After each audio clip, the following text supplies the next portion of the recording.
I'm calling it right now. Versus PulseChain. Versus PulseChain. We're going to be talking about this a lot in the next year. We are about to see, not financial advice. Please do not take this as financial advice. This is all speculation. 100%. I feel we are about to see the largest hockey stick you've ever seen in your life.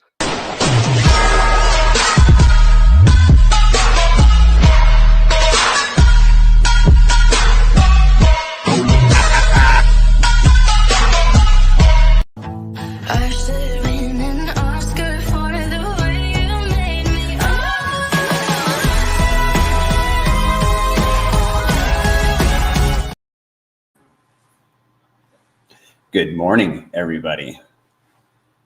I missed one stream. I'm a little bit rusty. Has ever happened to you guys? Hope you guys are doing well. I am waiting for the space to start.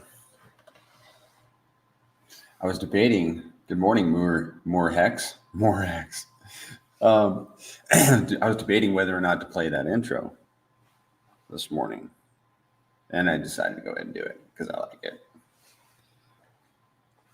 Let's make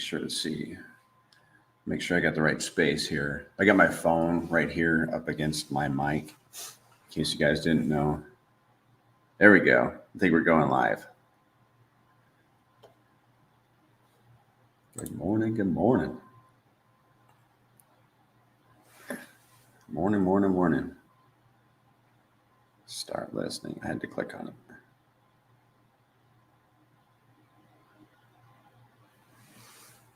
Got people jumping into YouTube. Good morning. There's people jumping into YouTube, jumping into Twitter. Good morning, Banana. How are you? I'm doing good. How are you doing? Good. Making my coffee. That's about it. Yeah, man.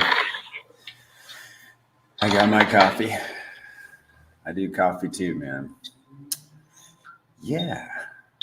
We're letting people pile in and take a sip of coffee. And I think what we'll do is we will go over some Twitter and some stats. How does that sound?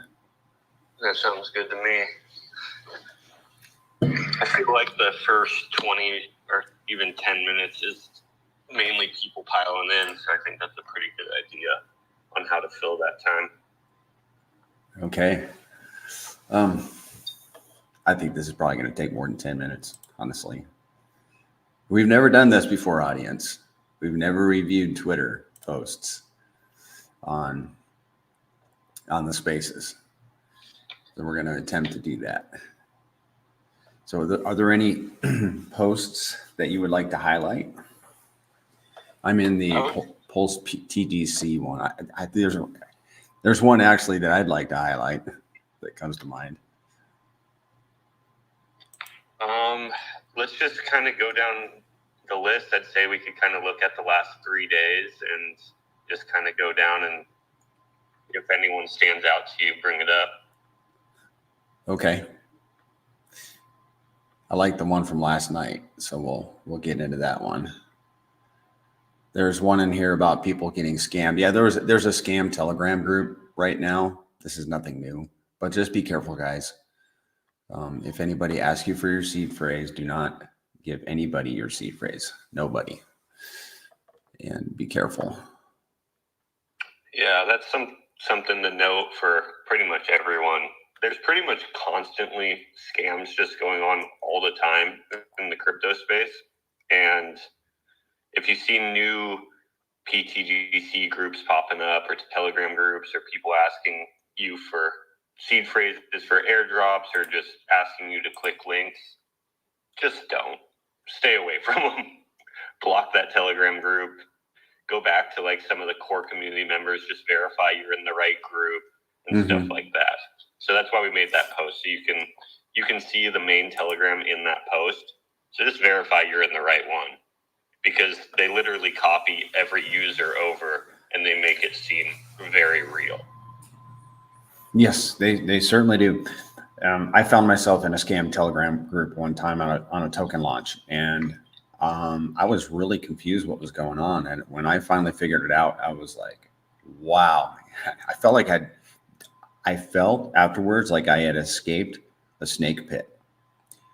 And I felt kind of dirty the rest of the day. I was like, phew, good thing, man. But on that note, I mentioned this to someone yesterday. When it comes to security and crypto, when you're making transactions and you're doing things in crypto, it's permanent.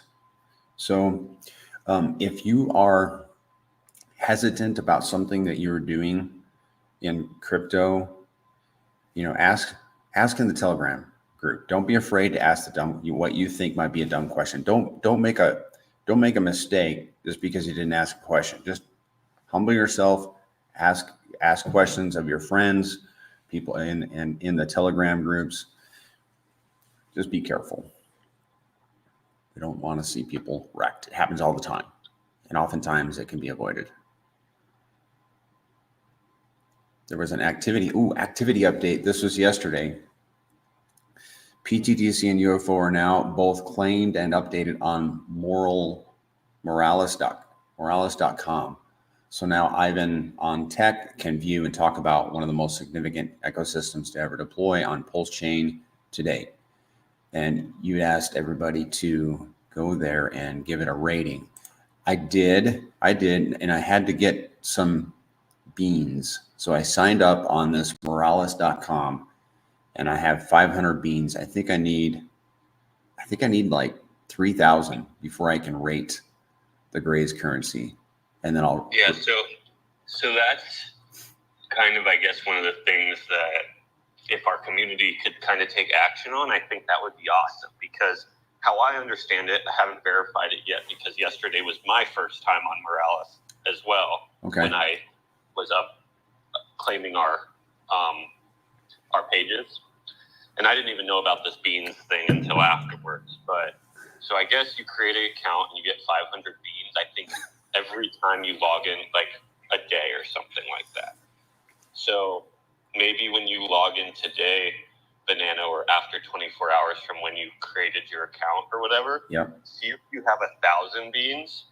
And I think you'll have to do that for obviously however many days it takes to get enough beans to then upvote on our pages. But if we can get our communities to do that, obviously it would make us look better on Ivan's platform.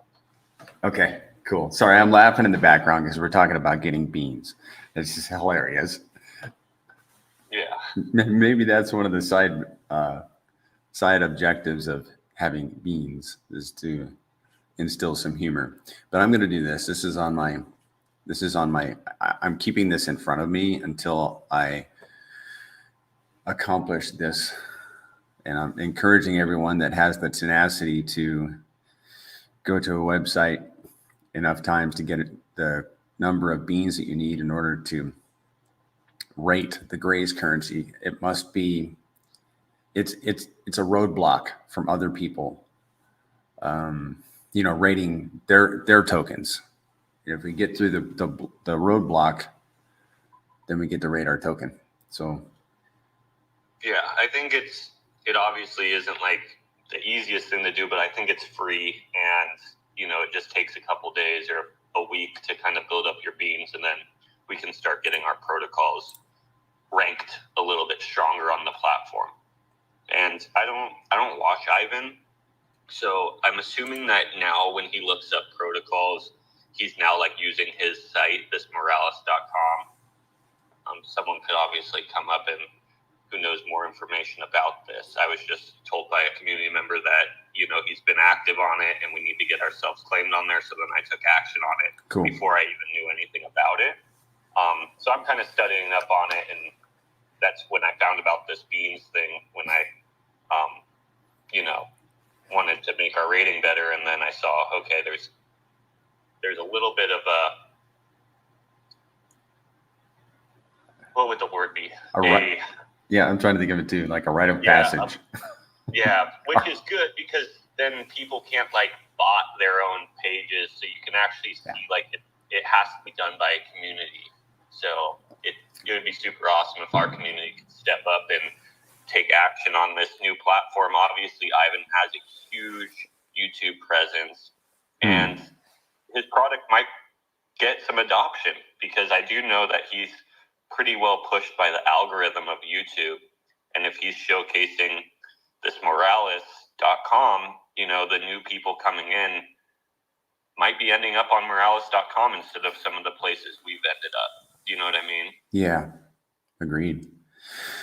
Yep. The next one is Lainey, this girl that's come into the community. You reposted her video from yesterday. Yes. Which her video is up to, well, her tweet is up to almost 4,000 impressions. She has like 110 followers. So she's really crushing it for us. I'm so impressed, not only with her, but what she could perhaps do for the community, and obviously her impressions is off the charts. And I'm tracking all of that. Yeah, her impression ratio is by far better than most. So if our community obviously gets her follower count up, her impression count should go up too. So. I think that's part of what has happened is she has increased in followers, and she does such a great job. She stares straight at the camera. She speaks without a hiccup, and yeah, she's crushing these videos. So guys, make sure you follow CryptoBella. You can look at. On a side note, there has been a lot of people that think she's AI. Coach did meet her at his meetup. So she went over to Coach's meetup and in San Diego, and they all meet her and talk to her, anything like that. So she is not AI. She's at least a really well done robot. So we can trust that at least we have that. Yes.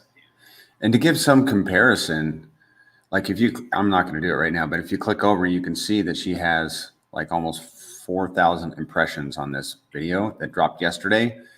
And there's another video that dropped on this Telegram, not Telegram, on the Twitter main account. That was before it's been on there longer, and it only has 1.3 thousand views. But it's a robot. It's a good video, but girls, man, there's not a lot of girls in crypto, so each one is going to make an impact. Yeah, her video style is a little bit more up to date with what I think people like looking at nowadays. It's like almost, I would say, TikTok style, where I feel like a lot of us are old and not trending or trendy.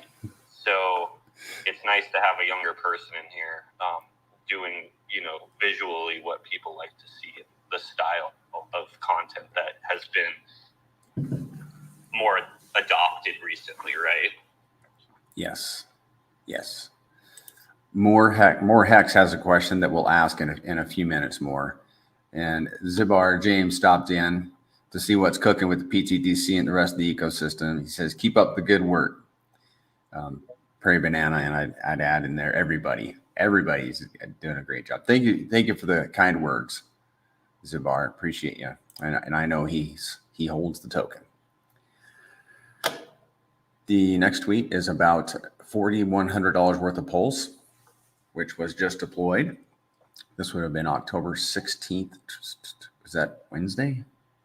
2 days ago. That was Wednesday, Thursday. Okay. And so it looks like it picked up some PTGC and some Hex, half and half, and LP'd it and then burned it. So obviously just increasing the size of that burnt LP pool, making it so we have larger pools for arbitrage bots to move money through, which then makes it so we earn more DAO, more APR, and more buy and burns for the future of PTGC. Right. I like what you said in here. The PTGC and UFO ecosystems are complete and finished products. They are very, very serious financial protocols with a viral meme-fi component. The RH ecosystem is still on sale, and the Grays continues its automatic accumulation process. Know what you own and why you own it. Yeah. That was so well said. Yeah, I think that kind of ties in.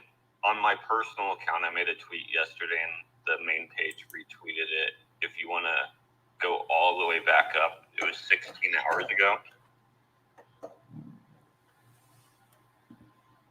Give me a second here.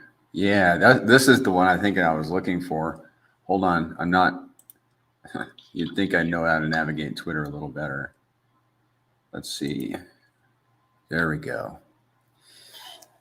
This is the tweet where you talked about shifting focus. You know, I'll just read it if you don't mind, and then you can make some comments. Definitely.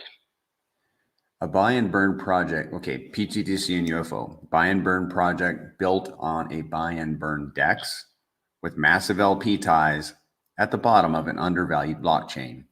The focus has been on LP ads for the last few months. Just wait until the focus goes back to buy and burns, meaning buying PTGC and UFO, I think for that matter, and burning those tokens out the market.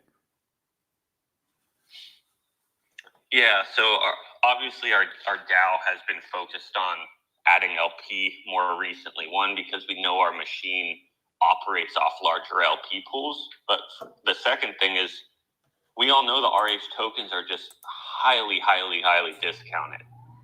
So it makes sense, obviously, once this discount kind of goes away, you know, everyone has the number they think is a discount compared to not. But let's say once PLS moves past SAC rate, for an example, I believe our DAO is going to say, hey, you know what, we've really bolstered up these LPs just because of Pulse going up back to SAC rate. Technically, we would be at double the amount of LP because the LP would rise also. So then our DAO probably will be like, you know what, now it's time to go back and doing the buy and burns and the buy and burns and the buy and burns.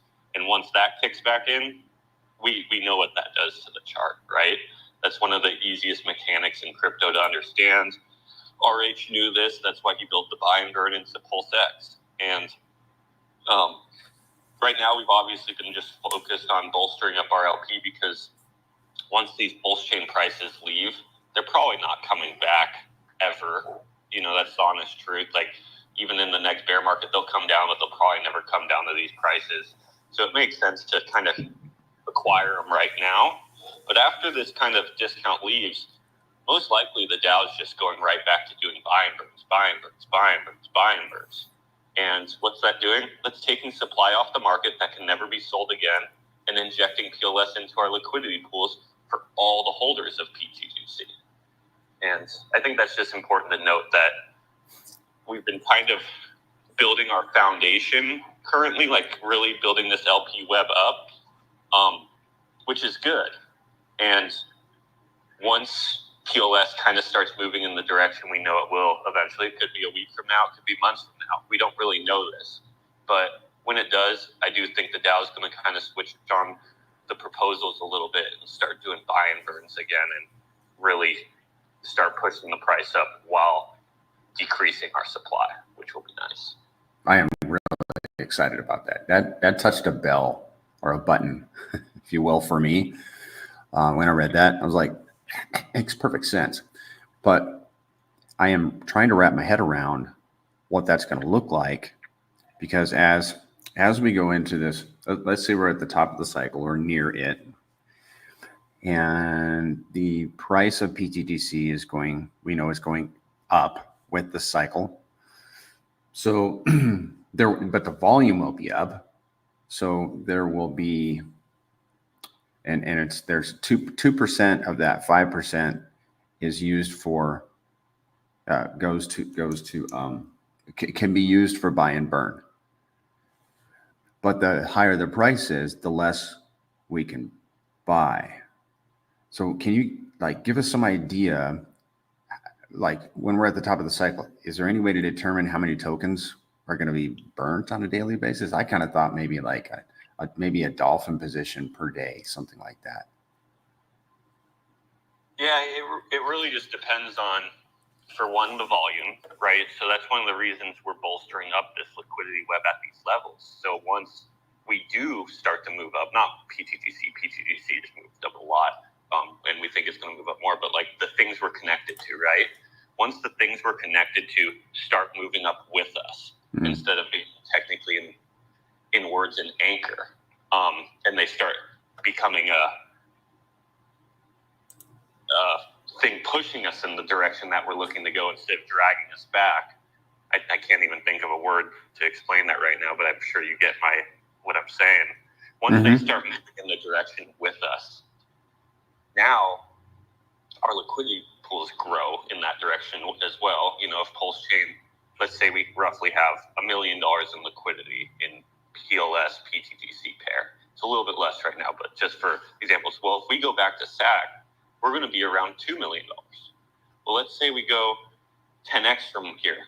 Well, then we're going to be at $10 million.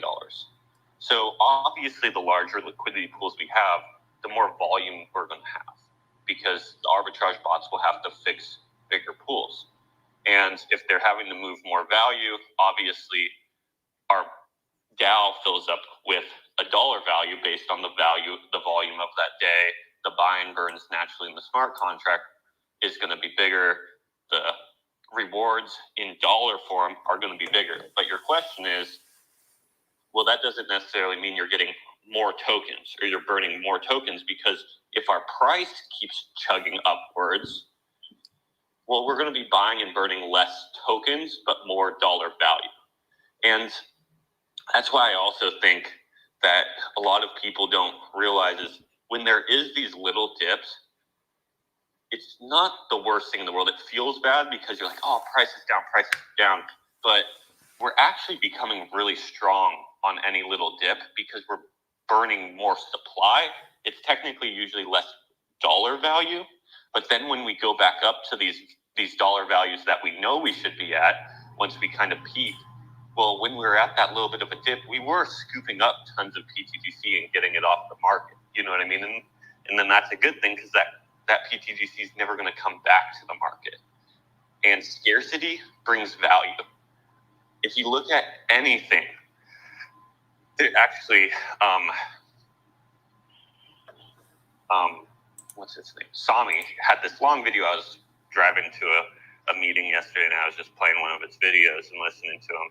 And he was talking about how scarcity brings value to items that already have product market fit. And you can, even if something else is way more valuable and needed in the economy or just in general, his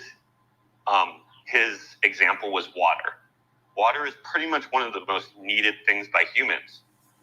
But there isn't much value to water because there isn't really much scarcity to water. All of us have plumbing running or water pipes running to our houses to where we turn on our faucets, and it's so accessible for everyone. Even though it's the most needed thing in the world, there really isn't much value to water. Well, if all of the water stopped and our faucets stopped turning on, well, now water would become the most valuable thing, and people would probably start killing each other for it.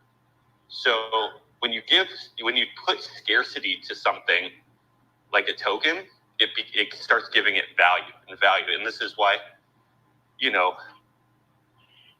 the buy and burn, in my opinion, is just so strong, because it's making the PTGC token with every single transaction scarcer and scarcer and scarcer, especially because a portion is also going into the strong hands of the community members.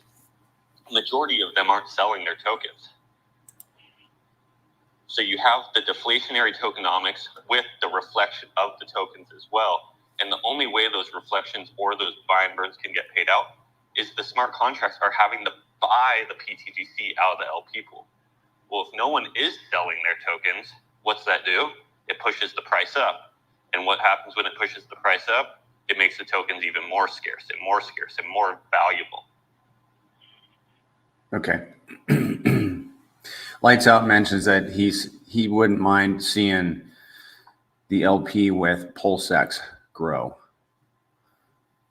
And so he just wanted to make that comment. I'm sure he's a staker. And yeah, I wouldn't mind that either. I think in the last few weeks, we've done a few LP add and burns with PulseX. I do think the focus will probably shift towards PulseX a little bit more in the near future as well. So I'd say, keep an eye on it. It chugs up slowly, but it chugs up. Yes. If there's one thing in life that I've learned, it's that if you do, even though you feel like you're just moving a little bit, if you move a little bit every day, it compounds. And that's what we're doing with these LP ads, just a little bit, four grand every few days, whatever it is, but it adds up, boy, quickly. Yeah, it does start to add up. So before our last run, I wish I could probably even find some screenshots of this in my phone if I dug back.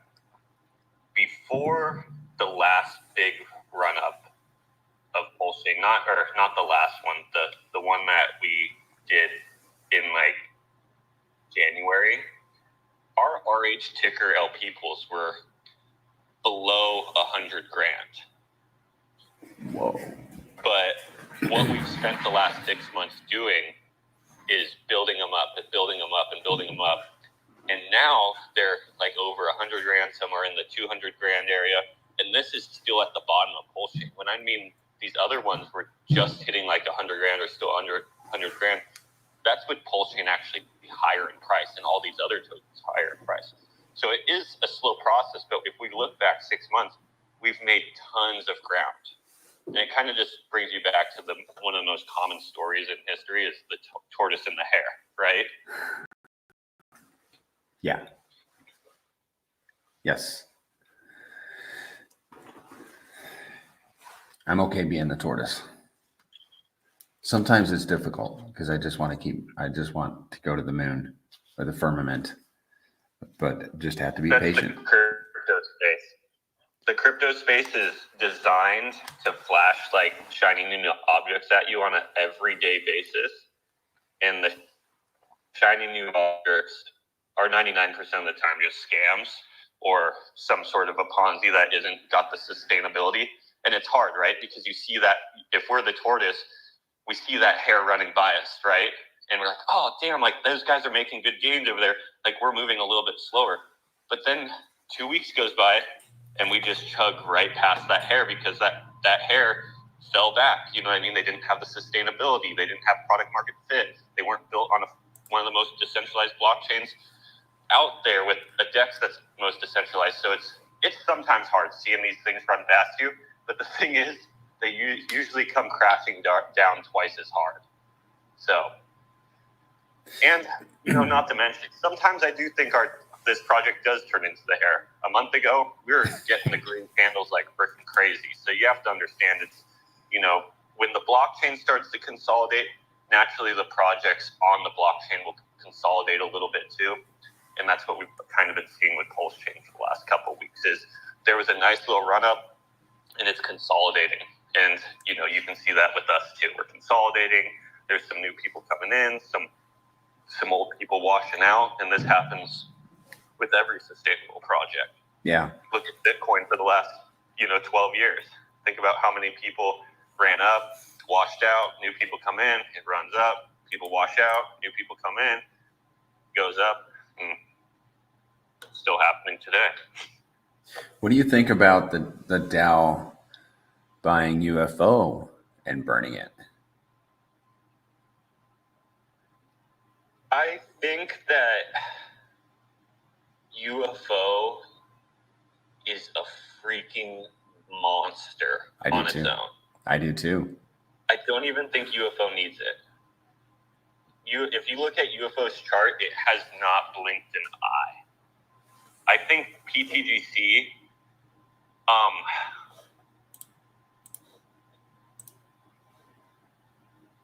I get what you're saying, maybe LPing it and stuff like that. But the thing is, when you LP two fee-based tokens together, you actually do not create a big spot for these arbitrage bots to roll into. So it's not as utilized as well. Pairing with RH tickers that have really heavy volume and volatility and they don't have fees, so then you don't have to add the fees together for the arbitrage bots to come in. It creates more value for PTGC itself. And UFO and PTGC already have $1 million in LP anyways. But I think PTGC, for right now, a good idea is for PTGC buying and burning itself. It's done a lot more X's, and when you do a lot more X's, there's obviously people in profit, and some people do decide to take profit. So I think it's important that buy and burn is pretty much buying out all those people who decide to take profits and send those tokens to the debt address. So then the people who are in PTGC can move on to the next level, and it just keeps chugging in the upwards direction. UFO, it has not blinked an eye. That thing hasn't retraced like more than 30% since the day it came out. Yeah. Been hearing some really bullish stuff about the UFO token. I'm real excited about it. But yeah, I'm super bullish on it. I think one of the most bullish things about it is as it becomes more successful and grows in size and the LPs grow, it's just going to be buying and burning more PTGC too. So it's, in my opinion, such a symbiotic relationship to where, it's a project that's been built on PTGC that really tries to benefit PTGC. It's beautiful. All right, back to Twitter. I think we're almost done with the main account. Let's see here. Give me a second. Nice video that skipped past me. I need to go look at that video. And we talked about the LP ad that happened this week, and there's the space. So that would be, the 16th was Wednesday. Let's go look at RH's Twitter and see what he's been up to. Bitcoin supply goes up, Ethereum supply goes up, PulseX supply only goes down. It's nice knowing that something only gets more rare. He tweets so much, TG Zen, that I don't know if we want to look at all these tweets. I would only look at the last couple days, too deep into it, but I'm definitely into talking about that last tweet by him. If that tweet doesn't make you bullish on PTGC and UFO, I really don't know what would. RH understands the power of a deflationary tokenomic, the buy and burn. That's why he built it into PulseX. He knows that's what actually brings real value to a protocol and pushes the price in an upwards direction. The way that PulseX does its buy and burn is actually very, very similar to PTGCs and UFOs because they both are a fee on transactions on the PulseX DEX. Obviously, the fee on PulseX is very, very small, and it's like the DEX fee that they have to do no matter what on every single transaction. It's a smaller fee, obviously way more pools, and a way larger market cap. But as PulseChain becomes more successful and the DEX becomes more used and more value is traded on a daily basis, what's this going to do? This is going to make the buy and burn on a daily value more and more and more for PulseX. Yeah, PulseX price might go up, so it might not be the same quantity of tokens. You know how we were just talking about this, Prairie? So as PulseX goes up in value, they might be burning a little less tokens, but if we can be burning more value, there's only so many PulseX tokens even sitting in the liquidity pools for us to buy, for that buy and burn to buy out. And a lot of people don't realize this, but PTGC and UFO's tokenomics were structured a lot off of the structure of the tokenomics of PulseX. Why? Because people understand PulseX. It's really easy to understand why the price of PulseX goes up. It's pretty much a tax on, or a fee on every single transaction on the DEX forever and always. Yeah. Yep, agreed. All right, I think we're done with Richard's Twitter, unless there is anything else that you recall that we should key in on. I think the next post, it's 2 tattoos. Yes. We were just wondering when you're going to get your Gray's alien tattoo banana. Once you get yours, you go first, bud. we were just wondering what market cap do we have to get to for the banana to get the Gray's tattoo? Oh. Name the number. You're paying me back for putting you on the spot so many times without prepping you. No, I don't, I don't put bumper stickers on a Ferrari.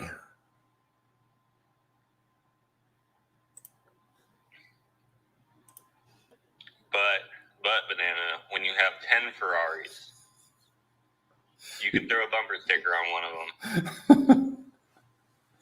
You got a point there. You got a point. Funny man.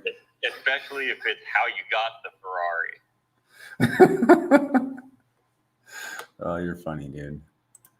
I didn't know you had such a sense of humor. I didn't see this coming. Okay, let's go over some data, shall we? Thankfully, I've been. Man, those weren't jokes.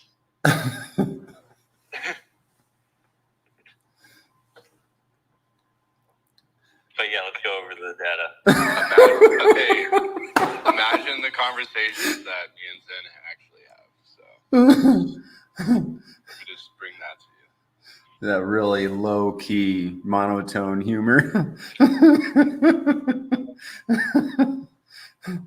Crypto Stylist says she'll get a tattoo at 1 penny. Somebody screenshot. We're gonna hold you to that. Okay. So let's go over some data. Now we didn't review this. We didn't. We've never done this before. So chat, if you want to let me know what you'd like to key in on for some of this data, just put a comment in there, or somebody can obviously on Twitter can speak. But let's just kind of review some of the data that we've had for the last. We might go back a week. We might go back a month. And I have an interesting nugget when we get to the UFO section. But the Ethereum volume has been about 1 million. I don't know what it has been historically, and I know that it has increased in the last couple months. Pulse volume is about, it's in the teens to about 20, 25 million. PTGC, the ratio, I'm trying to fix these shades. I want the shades to turn light gray whenever it ticks down and be black when it's in the positive direction. But the ratio has been, against Pulse, has been trending down since about October 5th. Do you have any idea why, TG Zen? Is it just, I know what's going on, but do you know anything in the background that is causing us to trend down against Pulse? I think just because we were trending so up, when you move up so much against the blockchain, you obviously are putting people in crazy amounts of profit against the blockchain. So some of those people eventually will decide to take profits, which then switches that trend a little bit until it finds its new floor. And then from that floor on, we push up again. The tokenomics can actually buy out a lot of this. But if you push up so far past, it does get to a point where it needs to rebalance a little bit, especially when nothing else on the blockchain has moved.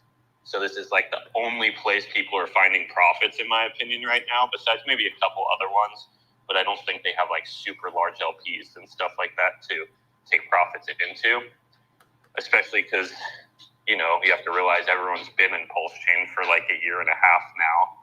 And even PulseChain itself is still quite down, so they can't even pull profits from, their main holdings. I just think, it is up, and some people are scraping profits, and it's just, we're happy for them. That's why everyone's here. But the machine will move on without you. You know what I mean? So we've seen it for the last year. People have taken profits at the 1 mil market cap or 500K market cap, 1 mil market cap, 5 mil market cap, 10 mil market cap, 30 mil market cap, now 60 mil market cap. And it'll find its floor New people will get in and see the value in this protocol, in the LP web, in the mechanics, and then it moves to the next level, which then in turn, does push people into more and more profits. And some of them scrape, some of them leave forever, some of them leave partially. That's crypto for you. Yeah. I'm going to answer more Hex's question real quick. Will the DAO be LPing with stablecoins at the top of the cycle? Yes, that is what we think the DAO is going to end up doing. PTGC fall. We've already 100% talked about that within our community, because the community is the DAO. And as of right now, the plan is, we're pairing with RH tickers now. When we get past discounted prices, we're going to start buying burns. And then when we get to the peak of the bull market, we're going to start pairing with stable coins, right? Like, there's no reason why we shouldn't run that. Like, right now, I don't see a better plan than that right there.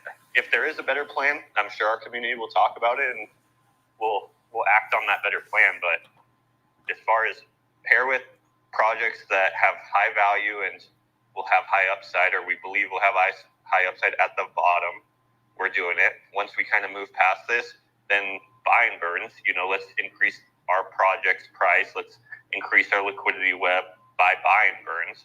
And then once we get to the overbought big cycle metrics, of course we want to start pairing with stable coins for two reasons. One, that's going to help absorb our downside, because in the bear market, things will go down. But if a lot of our pairings with stable coins, we will not fall down as hard. But another piece that not a lot of people realize that I find the most bullish is that those stables will not move with the market, and all the RH tickers will move with the market and move down together. And what this is going to create is tons and tons of arbitrage opportunity. We don't have any pairings with stable coins currently. So when the market moves up and moves down, when our arbitrage opportunities come up, it comes up because those shifts are getting too big.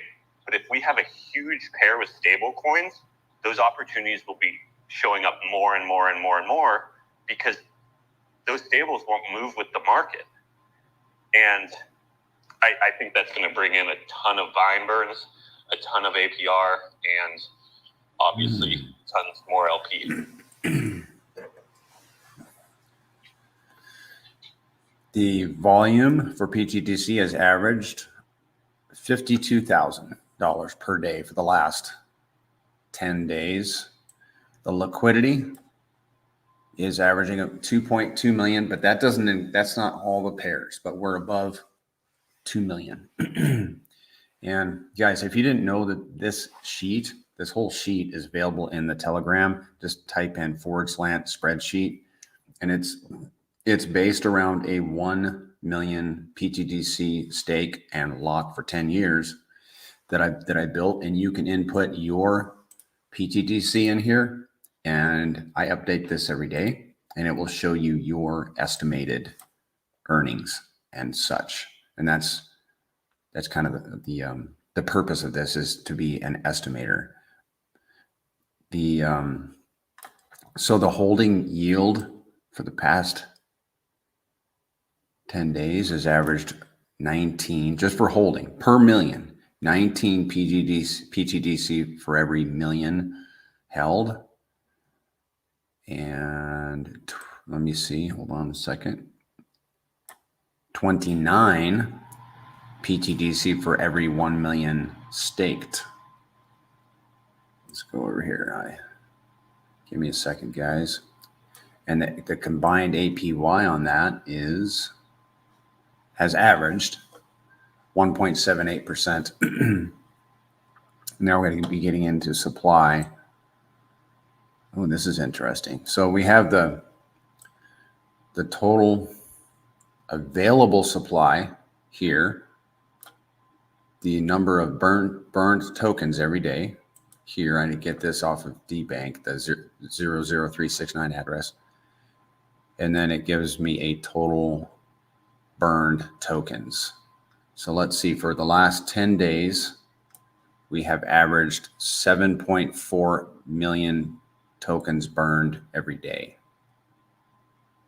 which with a total supply of like 295, here it is right here, 296 million remaining supply, that whatever I said, 7.5 million is not a small number, in my opinion, if you're thinking long term. The number of holders has been steadily increasing. Let's see what we have for an average last 10 days. 16. Average of 16 new holders every day. Now, to give us some point of reference, what I have over here, and this is mainly, I need to remember that we have an audience on Twitter. So what we have over here is the number of transactions and the volume for PTGC on the WPLS pair. And then I have, for examples, points of reference, also we have PHEX, Inc., DAI, Teddy, PulseX, and Atropa. So the number of transactions, let me go back 10 days. I just started this 9 days ago. The number of transactions on the PTGC WPLS pair has averaged 143 for an average volume of $33,100. For perspective, because I think that, in my opinion, PTGC is going where HEX, Inc., DAI, and all these other tokens is going eventually. The number of transactions on the PHEX, and these are all on the PHEX PLS pair, they're all referenced to that pair. The number of transactions averaged 5,500. Remember, PTGC's was 143 in the same time period. PHEX 5,500. Volume 4.4 million. And then it just goes on. Now, the only anomaly here is Atropa. Atropa is going to be closer to PTGC in transactions and volume, but these other tokens, Inc., DAI, Teddy, and PulseX, I mean, they have transactions in the thousands every day and volume basically like in the millions daily. And I think that's, in my opinion, that's where PTGC is going. And we're not in a full-on bull run. As we go into this cycle, the number of transactions and volume on all of these tokens is going to increase as well. Any comments on that, TG Zen? Yeah, obviously the goal of PTGC and UFO is, since they're volume-based protocols, the goal is to get that volume up. And, naturally there's a couple ways how that volume is going to increase. It's going to increase because the whole entire blockchain increases. And it's going to increase because of the mechanics and the things we're doing to increase them. So the mechanics, obviously, I'm talking about the fees that we scrape in and then continuing to add to our LPs. The bigger we make our LPs, the more volume on a daily basis we're going to get. So I look at it as, okay, we're doing what we can on our end. And then once the blockchain kind of picks up steam and does what it can on its end, if we can get this volume, in the short term, I think we can blow past these numbers, but let's say 1 million. If we can get our volume up to 1 million a day, well, that's $50,000 a day in value that our ecosystem would be taking in from PTGC or UFO. That's going to buy and burns, that's going to LP ads, that's going to APR for its holders. Well, if we get to 2 million in volume a day, well, then now that's 100,000. I think you just said HEX is like 4 million. So 2 million. That would be 2 million. HEX is 2 million. Well, you're right. The average is 4.4 million. Oh, okay. The average is 4. So let's say our average, if we could get our average, like right now, obviously HEX, this is at the bottom of a bear market. Like, let's just think about like at a bull market or at higher prices, that volume on a daily basis should be much higher. Well, if we can get let's say up to 4 million in the bull market, well, that would be $200,000 of value every single day that is increasing the value. That's reaping holders, if that's buy and burn, or if that's LP ads. That's adding value every single day to value. What's that going to create? It's going to create that's going to create a sales system. Hey, you're breaking up, TG Zen. You're breaking up. You're going to have to rewind about 10 seconds. So pretty much what I was saying is if we can get our volume up to those levels, and that's going to be a combination of us doing what we do along with the blockchain becoming successful, it's going to create a really awesome environment for our community because they're going to be earning APR for staying within the community. The token's going to be becoming more scarce with every transaction. Like if there's, let's say we're in the buy and burn phase, like the DAO is doing a bunch of buy and burns, and we have $200,000 or $2 million in volume a day. Well, that would be $100,000 in value that our fee brings in a day. Let's say only half of that, because of the DAO, is going to buy and burns. Well, that would be $50,000 of buy and burns every single day. Obviously, that's not what the DAO is going to spend the money on every single day forever, but there will be periods of that. And $50,000 of buy and burns on a daily basis, it's for a micro cap like this is insane. Like that's going to give people the gains they're looking for. In order for us to get the volume that Hex has, once we get to that level, it's 133x from here, from where we are now, in volume. Well, it depends on the day, right? So just like I think because we operate off of volatility mainly, and in the last 24 hours there hasn't been much volatility to the PulseChain network. So, but if you look at like when PulseChain has been volatile, our volume has been up to like, let's say 100K on average. Yes. So when our volume's up 100K, well, to get to 2 mil, well, that would be a 20x in volume increase. And the way we can get that 20x in volume increase is specifically just by a 20x on PulseChain's price in general.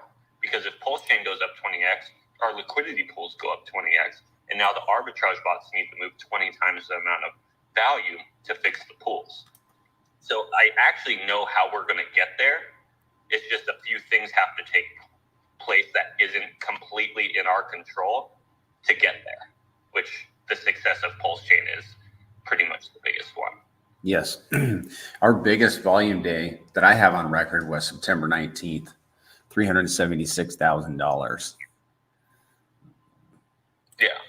And then like that day would technically be like a 13x from 4 mil, which would be $200,000 in value. 13x is not that far for PulseChain to do. That's actually really attainable. I also think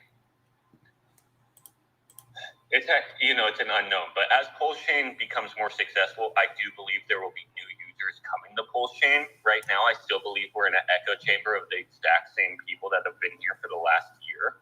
So it's the same money circulating for the most part. But as the blockchain becomes more successful, we're not only getting the X's, which increases our liquidity pool, which then obviously adds to our value, but there should be an inflow of new users. And the inflow of new users are going to be looking for the altcoins that have product market fit, sustainability, and a fun narrative. Cults and memes are going to be a huge thing this bull run. I think we have that narrative hit the nail on the head.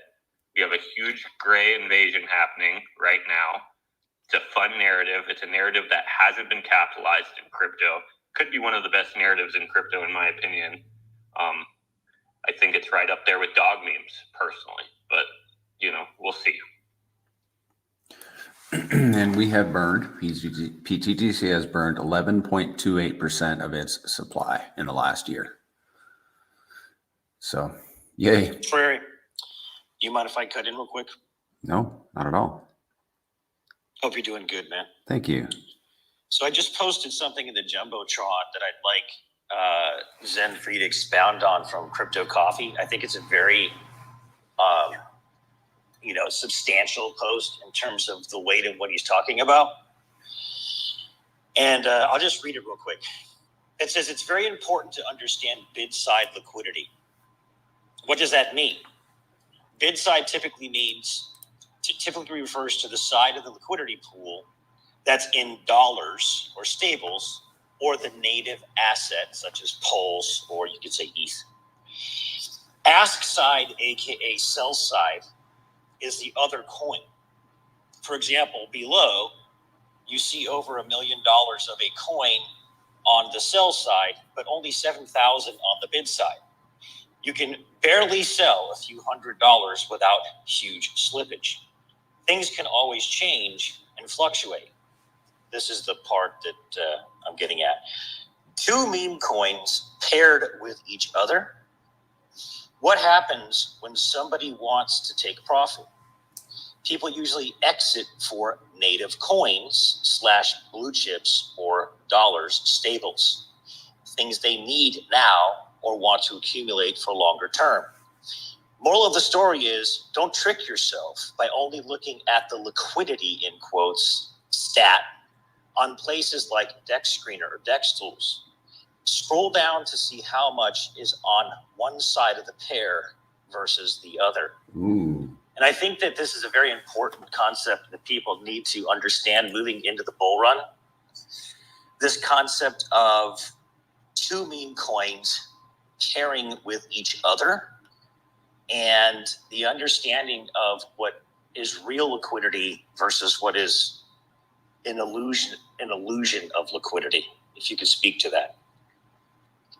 Yeah, I think he's talking about another thing as well, is V3 liquidity. So with V3 liquidity, people don't have to put up, they can actually completely single-side it. So they can add a huge portion of the meme coin with a very small portion of like the real value asset. Let's use ETH for an example. Like you can literally add $1,000 of ETH and $50,000 of your meme coin, hoping that people are buying that meme coin from you and giving you the ETH. But then if the chart goes the other direction, your zone just gets closed out. Your range then gets canceled because they'll take your ETH from you, but you're only willing to give up $1,000. But when people look at the liquidity from the outside, I forget if I said 50,000 and 1,000, it would show $51,000 of liquidity, which that's not the case. There actually isn't $51,000 of liquidity. There's actually only $1,000 of liquidity there. And this is one of my beasts with V3 liquidity. I think it has its perks, like the single-sided, you can kind of set limit orders and stuff like that. You can buy into a position, exit out of a position really, really easily. But a lot of the people don't understand how to look at liquidity. So it just creates this false narrative that they have $51,000 in liquidity, when over the protocol only has $1,000 in liquidity. And this is one of the big things I think he's talking about there, is you need to look at what portion of the pool is the real value asset and which portion of the pool is the meme token, right? The other thing Mando was talking about is pairing two tokens together that are technically the meme tokens. So I'm going to make up some tokens right now, or let's pretend Shiba and Doge were brand new, came out today, and they paired the two together. Let's say they put $100,000 of Shiba in and $100,000 of Doge in. Well, that would look like $200,000 of liquidity. But let's pretend that in this exact scenario, Shiba Inu had $1,000 of Ethereum liquidity. Well, technically, you could only get $1,000 of real value out of this liquidity pair. They could swap those two meme tokens all day long across each other, but when it came time for someone to actually get real value, there's only $1,000 there. But when someone coming in goes and looks at the liquidity pairing, they're like, wow, there's $200,000 of liquidity with the Shiba token. That's not the case. That's just two meme coins paired together, making it to where those can trade back and forth, but they don't actually have any real value back to it. So you have to look at every token. What liquidity pairs do they have that are tied with real value? And you can look at which tokens they are connected to that have no value, if they have any, because if there's tons of pairings that have no value, but they're there, what that equals is those users that are in those pairs, eventually they're going to need to get value. And they're going to go the only route that they can go. There's only one exit, and that's the real value exit. So you'll see this a lot, especially with this new narrative of the webs on PulseChain. There's protocols that will create huge webs, but you need to always look at what's the exit of this protocol. Is there actually an exit of this web that has real value and enough real value for everyone in the system, or a majority of the people in the system? Because then all it turns into is the same thing that has always been the problem with meme coins, is there's one winner in 99 users, or 1% winner, 99% users.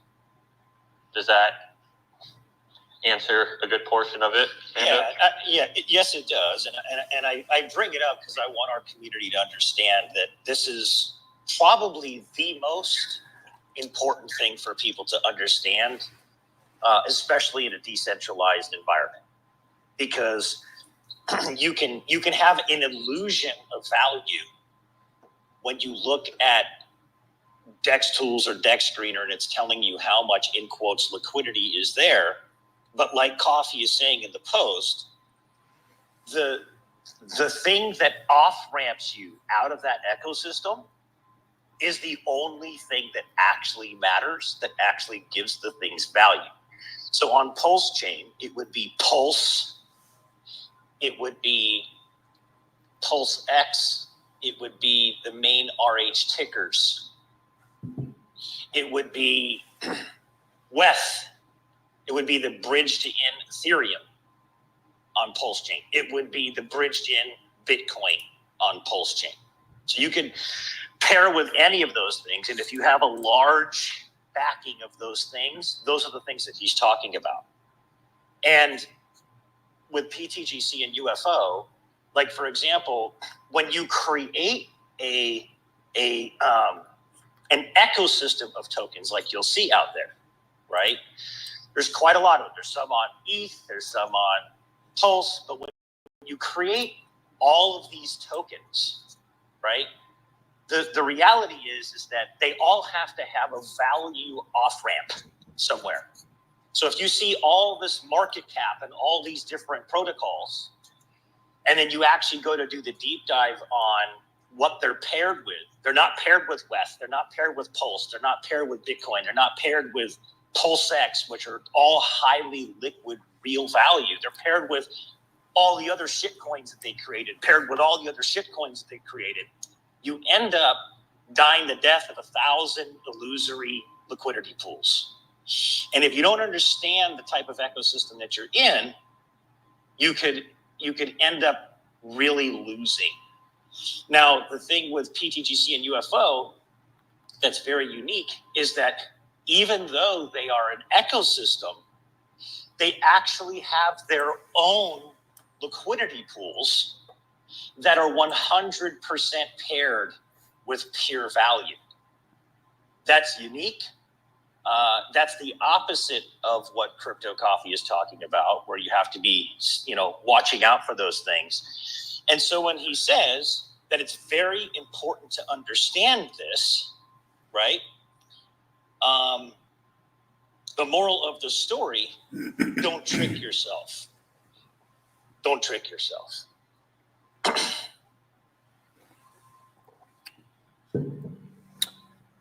You don't want to be in an ecosystem where you think you have value. There's a perception of value, an illusion of value.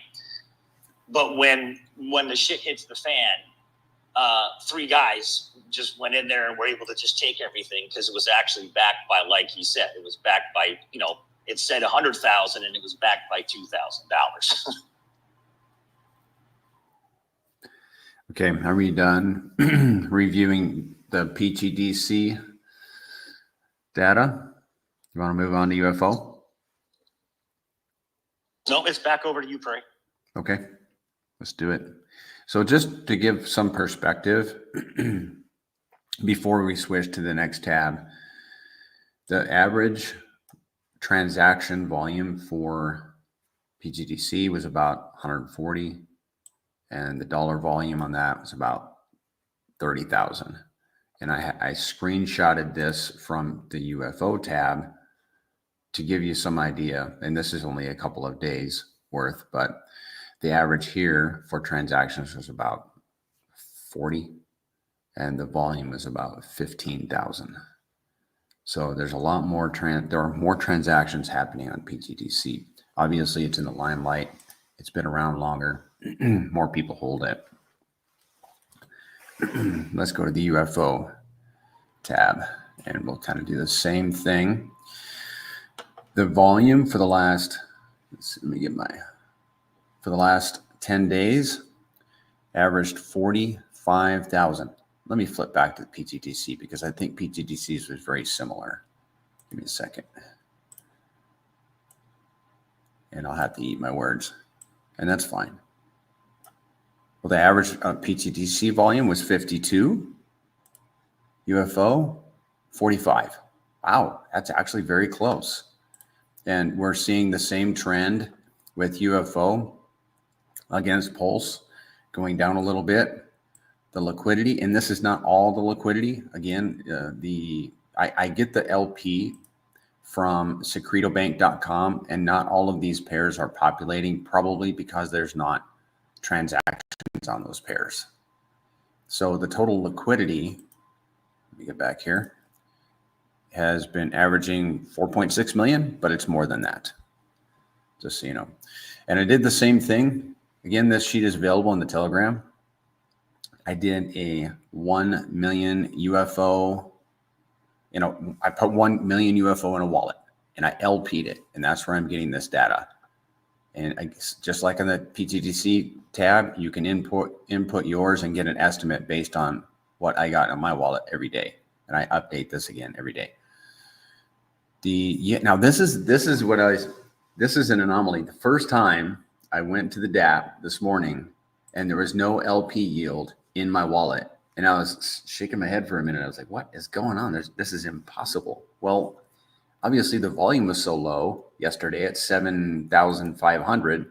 For whatever reason, the contract, probably for gas purposes, did not trigger the rewards into the LP for everybody for one day, or maybe just for my LP.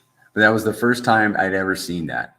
So tomorrow we'll see a little bit more, probably because there'll be a glut from the previous day. Give me a second here to get my bearings. So you can see the average. Let me just do an average for the last 10 days. Average of Pulse. Average Pulse for the past 10 days for every, give me a second, for every 1 million UFO paired was 38 Pulse. But obviously, most people hold way more than 1 million UFO. So it's just a simple math equation, and you can put your data in up here, and it'll do it for you. So for a billion, if you had 1 billion UFO, the value of your LP for the day before yesterday, actually, would be 83 cents. Not a big deal. Some people hold this for the yield. Some people hold it for the value of the token. I would say I'm holding it for both. I love the daily. 83 cents is not very exciting, but it's just a foretaste of things to come, in my opinion. And you can see that also for the reflections. The average reflections for the past 10 days for holding 1 million would be 64. And obviously it reflects UFO. We don't have as much data on this tab as we do on the PTGC tab, just because in my opinion, PTGC being the mothership, I wanted to put all that other information on the PTGC tab. But we do have users and supply data that we'll get to. And I put the price, we have the price of Pulse and UFO here, and we can see that tracking number of burned tokens. And that was another thing that didn't update yesterday. But nevertheless, let's see how much we're averaging per day for the last 10 days. Averaging about 46 million tokens burned per day. Which, in my opinion, that's a lot of tokens. When you started with a trillion and you're burning 46 million in a single day at the bottom of the bear market, which I don't think we're really at the bottom of the bear market, but Pulse is 50% below SAC rate, and there's not much activity with this token. We're burning 50 million tokens on average per day. Here's the holder count. We didn't add any holders yesterday, but we added 2 the day before. Let's see what the average has been. 7 holders per day. That's 7 people that potentially have a Twitter account, and they're gonna, when they get excited about this, they're gonna start talking. And here's the transactions on the UFO WPLS pair. We've averaged 52, and in dollars of volume, 14,000. So 6.7% of the UFO supply has been burned. We started with 1 trillion. We're now down to 933,829,000 in what, 6 or 7 months? And the longer the price stays low, the more tokens we will burn. That's it for the UFO data. Does anybody want to add anything?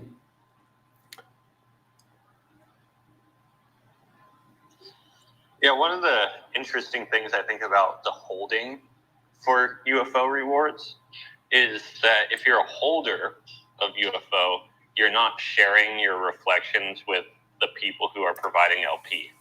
So it's a smaller pot to share with comparatively to like PTGC, where pretty much everyone is holding, like no one's providing LP, and all the tokens are pretty much bought out of the LP.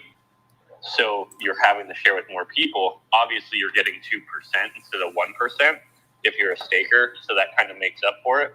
But it is nice as a holder of UFO, you're not sharing it with the whole entire pool, because there's a lot of people actually providing LP with their UFO, and they're their own separate section, getting their own separate rewards. Yep, that's a fair point. I'm doing both. I hold some liquid and I have some LP. I love that free pulse. I mean, I'm earning it because I'm in that position, but whenever I need pulse, I go claim it on the UFO dApp. It's beautiful.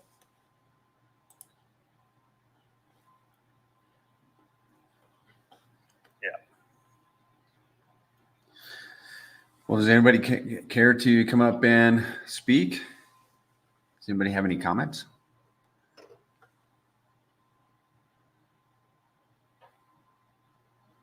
Coach, what's going on in your corner?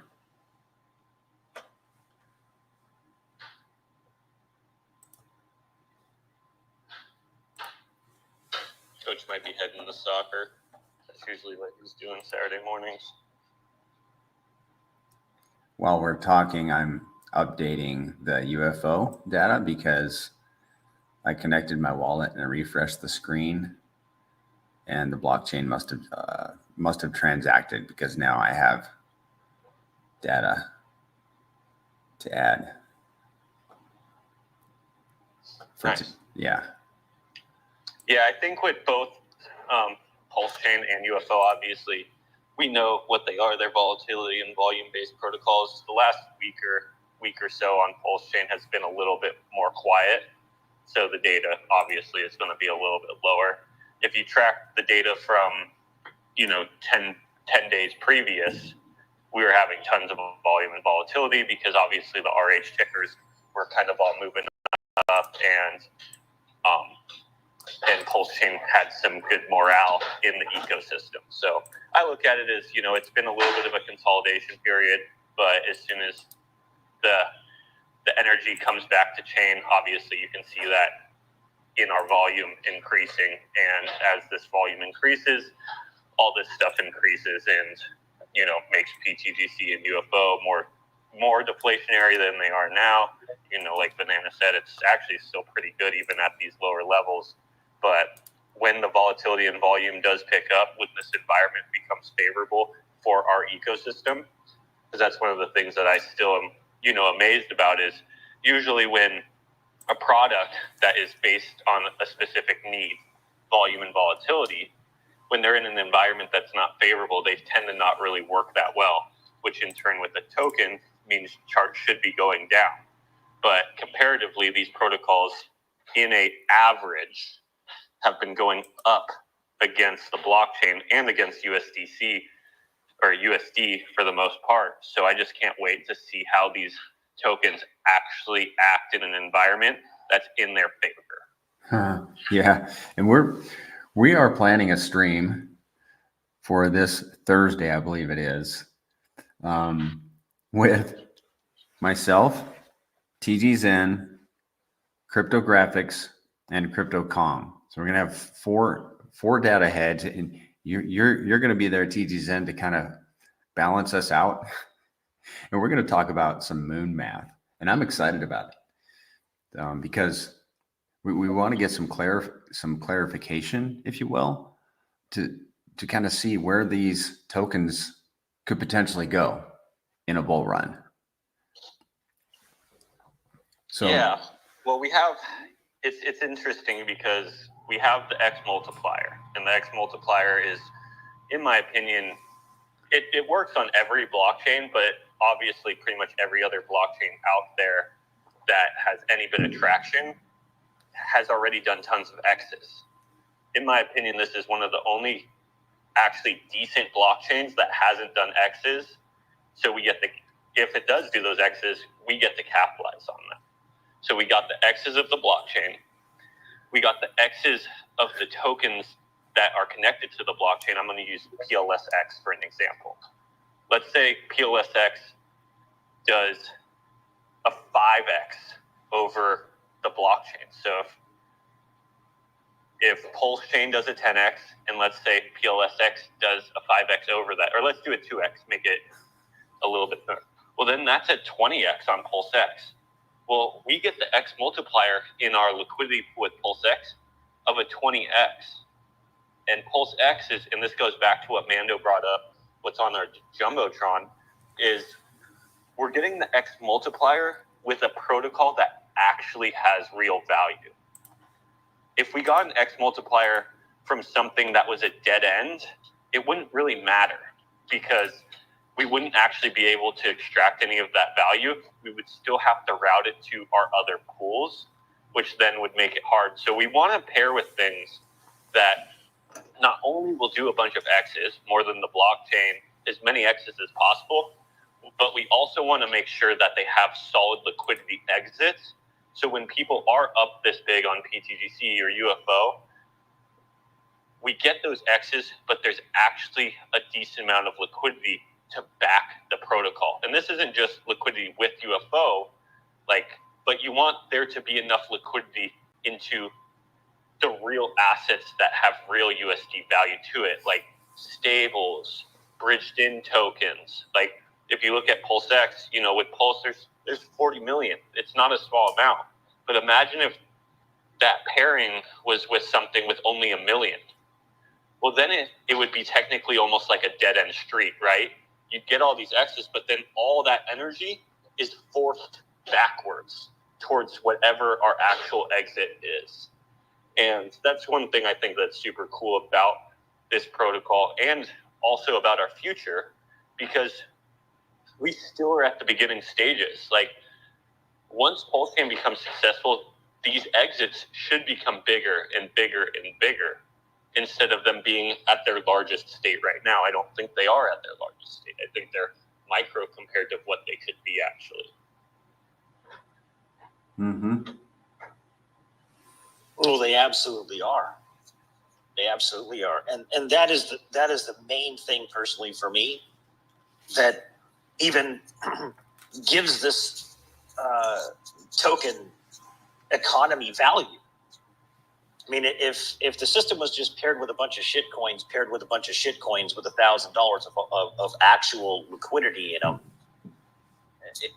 you've literally just blew your entire bull run in in an illusion of wealth. That's the reason why I love the Gray's currency ecosystem, because it's the exact opposite of that. The only thing going into the LPs are the very things that are connected to the most amount of executable liquidity on chain. Yeah, and to talk about that, and there's actually mechanics to keep increasing it, right? It's not like an answer of like, it is what it is. You know what I mean? Like, there's actually a mechanic that's built into the system to make sure it's still increasing. Like, even we were talking about earlier, Mando, at the peak of this bull run, or where we believe is a good peak, like, we probably will start adding liquidity with stable coins. You know, if that's bridged in stable coins or whatever at that time fits best. But like, that's one of the best liquidity exits as well for our community, is we want to bond with the things that actually have real value, because the more real value we can attach to this protocol makes this protocol more real value, right? Well, I think it's important to talk about some FOMO stuff, and I don't want to like over accentuate it, but there is a point, and I'll just talk from my understanding of crypto and my understanding of LPs with this system. And this is very important. There is a point where the discounts that are currently being actualized by the revenue coming in won't be there anymore. Well, what do I mean? Well, right now, PulseX is on a massive discount. PulseChain is still on a massive discount. I mean, let's put it this way. Is the discount for PulseChain over when it goes back to basically the ICO price of 3 zeros and a 1? No, it's not. You can say, okay, the discount's over, it's back to equilibrium. But would you say that the discount was over because you got in on an ICO with ETH at 31 cents? It goes down to 15, it goes back up to 31 cents. Oh, the discount's over. No. My point is that at some point, once the liquidity pools in this ecosystem are so loaded with value, it is going to be the biggest marketing advantage that a protocol has. When you are so liquid that the biggest users in crypto can go in and out with no problem in terms of slippage whatsoever, that's a massive factor. It's a massive factor. And then when you put on top of that the fact that once this great revaluation happens, and let's say, okay, we would deem a discount on PulseChain at 3 zeros and a 5, right? A 5x over, what the sacrificers paid on average. Okay, the discount's over. But in reality, we know these things go on to do hundreds and thousands of X's, right? So it's laughable when we're talking about the discounts over at a 3 zeros and a 1. But then think about the fact that once that scenario, let's say that ship has sailed, if you will, and you're staring at a cumulative, liquidity valuation for this ecosystem of, hundreds of millions of dollars. Let's just say $100 million of liquidity for PTGC, or 50, 60, whatever you want to put, just to kind of start off after the revaluation. And then the protocol shifts to taking that revenue and just taking those tokens and buying those tokens out of existence every day. every day, all the way up, right? Well, what happens? The value of your tokens, of true holders, hypothetically, exponentially increases in value. Not only because the underlying liquidity pools are rocket shipping, but because there's an actual revenue stream that's constantly market buying the tokens and then burning them. So by the time you hit a top or a perceived top, you have so many of those tokens that have been burned out of existence that, remember, once you have a top, go back and look at the last 3 cycles, you also have a good amount of time on the drawdown. So not only do you have a good amount of time on the drawdown, but you had an amazing amount of time going up. Where does that leave the price floor for a token ecosystem with mechanics like this? We don't know, because we've never seen anything like it. But what my belief is that if you're in now, before this massive revaluation hypothetically takes place, and then the protocols switch to a hyperdrive buy and burn mechanic, where it's literally removing these tokens out of existence so fast that it makes your head spin. Well, what's that doing? It's making it so that the tokens that you guys are selling into the chart now are worth so much more money, backed by so much more liquidity. And then even if you round tripped the damn thing and didn't sell one token at the top, the price floor has been brought so high because there's so much less tokens now available on the float in terms of the ones that have been removed from supply. Right now, 12%. So in 1 year, almost 12% has been removed, but at the same time, with almost zero volume on the blockchain. Okay, so understand where you are in this process on PulseChain with a person like Richard, with everything that's happening. This is the reason why he built it on PulseChain. Now, it's amazing because most of crypto is all giga this, Chad pump this, bullshit hype talk. It just is. And they just want to buy and burn. They just want this massive green chart so everybody FOMOs into the damn thing. What's happening here is the exact opposite. 100% of everything that's coming in is going to back your asset with real value, not bullshit bid side liquidity, not illusions of value, but actual real value that has the potential to dramatically change lives if this hypothetical situation should take place. And it's amazing to me that it's just, it's obvious that not everybody understands everything because we talk to people all the time. But this is why I kind of like some of this kind of FOMO talk, because you can't really have a lot of fear missing out on things that don't have real value. Sure, you can try to, I don't know if you've ever been in a position where you're sitting on $1 million worth of a token, but you know that if you sell any of it, you're just going to crash the whole damn thing, right? That's not a good position to be in. It's an illusion of value. And that's not what we want in crypto. We want real value. So you can actually, go out and buy your son a brand new truck, or, take your wife on a date, whatever, change your life.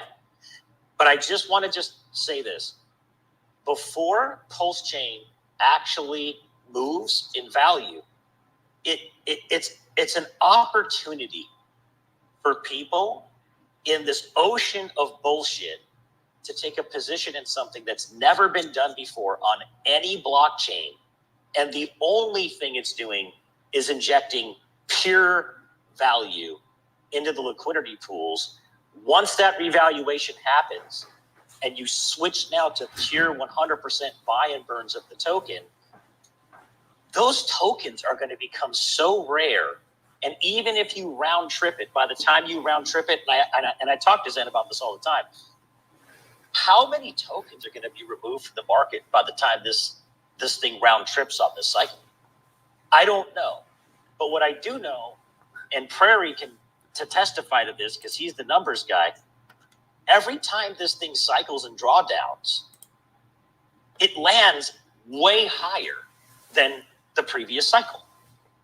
And this is before, and this is without the buy and burns, in the sense of switching to 100% buy and burns, looking at liquidity pools not with 2 million in it, but with 50, 100 million in it plus.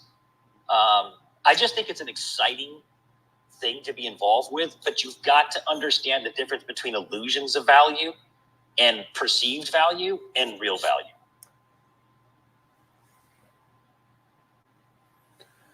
Yeah, I'm not selling a single token right now. I'm absolutely not, but I appreciate everybody that is. So do I. Because You that's said it perfectly.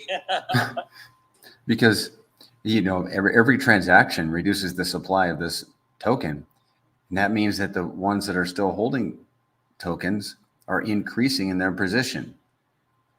I want to increase in my position. Well, what did Richard say, Craig? We've had some great videos come out recently, and he talks about the fact that all you had to do if you bought Bitcoin, if you bought Ethereum, right, was just hold the damn thing. You didn't have to go. Now you just had to hold it, and then wait. You had to be patient. You had to be an investor that was able to handle watching other things go up way faster than yours at first, because you knew that thing actually had the real value built into it as opposed to something else. Now, that doesn't mean you can't go out and play in anything else. Absolutely not. No problem at all. But know what the end game is, right? Know why it is that. And I can't speak loudly enough about it. I don't see anything else on PulseChain like it. There is nothing else on PulseChain that does what this ecosystem does. There is not. Period. End of story. Full stop. There is not. So when you're looking at other things and making money, great, awesome, but know why the value is here. It's very important. Yeah, real quick on that, Mando. I have biased opinions, but I honestly believe there's not anything like this in all of crypto. Yeah, absolutely. I agree with you. Have I not had a challenge out there for like 8 months now? Anybody bring something to us. We want to look at it.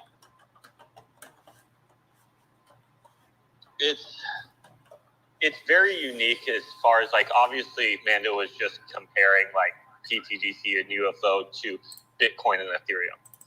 And those feel like very, very large like comparisons. Like, those are obviously the biggest dogs in the park. But it's important to kind of realize is just because those are bigger doesn't mean that, for an example, I forget the analogy to it, but the operating system that Amazon operates on does not make more money than Amazon. So the pipe that's actually pushing the water isn't always the more valuable thing. Sometimes it's the water actually in the pipe. And I know that feels really hard to understand because most of the time what's flowing through the pipe is not anything valuable. It's just, especially in crypto, it's a bunch of hay, it's a bunch of rocks. But when you do find that diamond, these diamonds have the capabilities of doing tons of X's. I think Hex is the easiest example that everyone knows and can relate to. Hex did a 10,000X. My family friend who got me into Hex, he got me into Hex before he hit these numbers, and he didn't cash out all these numbers, but he turned $400 at his entry into $4 million at the peak. I think PTGC has a few tweaks on those mechanics to help stay at those higher levels once we reach it. And we have a lot of things in our favor that Hex on Ethereum did not. Hex on Ethereum did not get to launch at the bottom of Ethereum. RH did not get that benefit. RH gave us that opportunity here, gave it to us. RH gave us the opportunity to create huge liquidity pairings with all his assets that he's providing tons of real value liquidity for. He did not get that opportunity on ETH. Did he own a lot? Yes, he did, because he obviously has been ahead of the curve for a very long time. But what I'm getting at is he is supplying us with such an amazing pipeline for us to push our products through. And I'm very, very thankful for the opportunity. And I think by him providing us such an amazing pipeline that it can give our product the best opportunity to going to crazy distances. If that analogy, I don't think that analogy was the best, but I feel like it made the point.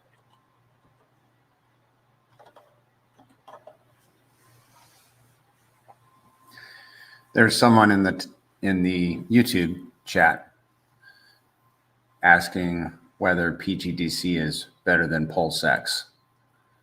And I'm showing on my screen how PTGC has moved up against Pulse to this point. At this point in time, give me a second here. It has moved up.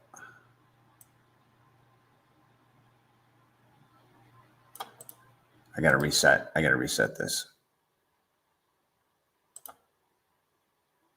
I don't really like using the word better or worse. I look Sure. at it as we're all a team, right? And on a team, you have a bunch of different positions. Let's say a football team, like you have quarterback, running back, and so on and so forth. And, you know, some would say, you know, this person's better than that person or this, that, but they're all completely different positions and they all have a purpose on that team. So PTGC does have a lot of similarities with PulseX. They both have the buy and burn function that happens on transactions on the biggest DEX of PulseChain. Like, that's really easy to understand and compare the two together. But where they differ is, you know, one thing that we structured PTGC and UFO off after that PulseX at one point was going to have, maybe it has in the future, is the single-sided staking. Technically, both PTGC and UFO have single-sided staking built into the code. You can literally just hold PTGC or UFO and get paid more PTGC or UFO out of a deflationary asset. So if you think of it, if you see the value there, but it also it's a lot smaller of a protocol. So our community does have a lot more ground we can cover due to our size. Our cup is way smaller to fill. But does that mean it's better? I don't think that means it's better. I think that means it's a different position on this ecosystem. It's a different tool that we can use to onboard people to PulseChain. Because some people might come to PulseChain and grab some PulseX and this, but they mainly want to speculate on microcaps. The honest truth is PulseX is not a microcap. PTGC and UFO are. So in my opinion, it's just a unique player on this team that has product market fit and has a use case of being here. But that doesn't mean, you know, the running back's more important than the QB or so on and so forth. They just all have their position and their unique reason for being here. And, you know, you can kind of look at the tokenomics of it and see what you like about it, see what you don't like about it, and obviously delegate your position either way. But what I like about it is they work together, right? So if PulseX is moving up, it is dragging PTGC up with it. It's giving us free X's, free volume, free APY, free buy and burns. With the success of any RH ticker, it makes PTGC and UFO successful. Just like if the QB is throwing touchdown, touchdown, touchdown, not to you, but to other players, well, you still win because you're on that team. Well, Yeah, even more important, Zen, it's adding way more liquidity. Exactly. As RH tickers become successful, let's say PulseChain goes up 2x. Well, now our liquidity with PulseChain just 2x. Our liquidity with PulseX just 2x. Our liquidity with Hex just 2x. All of those liquidity pools 2x because everything's tied in liquidity together. And those tokens, when they go up in value, they're not a fugazi illusion of value because they're actually backed with an off-ramp of millions and millions of stable coins. And that just goes back to RH just setting us up for success. So yeah, we don't have to ask ourselves, is PTGC better than RH tickers? When you are paired with them, it doesn't matter. You win either way. You win both ways. You can invert it, uninvert it. You win. You don't have to play the guessing game. Yeah. Yeah, it's nice to know that you're on this team with such great other tokens or assets. And as they're making wins, you're making wins too. As you're making wins, then they in turn are making wins too. Yeah, we are smaller, so the tail does have a hard time wagging the dog. The dog obviously wags the tail a lot easier. Since they're bigger than us, they move us very, very easy. We don't move them as easy. This is obvious. But what we do is we've been creating green candles. We've been onboarding people to this blockchain. We've been creating a sub-community within the community that's bringing new light to new mechanics and technologies that brings this unique product to PulseChain. That does have a place on this team. To me, it comes down to kind of, if you know, we need PulseX holders and we need Ink and Hex holders, and I hold all of those tokens too. You know, that blockchain couldn't really exist if only PTGC was on it, really. The 100%. You know, They're all different positions. For a team, Yeah. you need all these positions, or it's not a team. It's just, run and drip pretty much.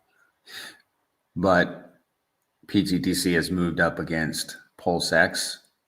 If you don't include the first month, it has moved about 500%, which is, I think, a 5x. So for me, that's exciting because for every PTGC I hold, I essentially hold 5 PulseX. Well, that's got to be wrong. It has to be wrong, man. Talk to me. Because what am I missing? Well, I mean, how much X have we done against PulseChain? Well, let's have a look. Because it's got to be way more than a 5x. Oh, Yeah, it depends on when you got in, right, Mando? Well, no, but let's just not do that. Let's just say from the beginning of PTGC, right? From the beginning of PTGC's deployment on PulseChain, what is the amount of X it did against PulseChain? PulseChain's still at half the rate of SAC. I mean, we've done thousands and thousands of percent in gains. Right, but I'm not including the first month because that was a huge run up, and almost all tokens have a huge run up. So I'm not. Yeah, but I don't agree with that though, because and almost all those tokens that do that, they die and go back to zero in the next couple of months too, right? So this is a sustained token, right? That's sitting at a current $40 million market cap. If you go back to like the first couple of days, PTGC has ran up 500,000% against Pulse. Okay, so that's a 500x. I actually think it's probably more than that. But okay, so if it did a 500x against Pulse from the deployment, it's done way more than 5x against PulseX. Yes. Yeah. Right. So yes, in performance in X's there's no question. There's absolutely zero question that anyone who's been dollar cost averaging into PTGC's ecosystem since its deployment has murdered it against the real value of the blockchains, of the DEX, and of Pulse. It's just, and I have a shit ton of PulseChain and a shit ton of PulseX. I love those tokens, but that's just the reality of it, right?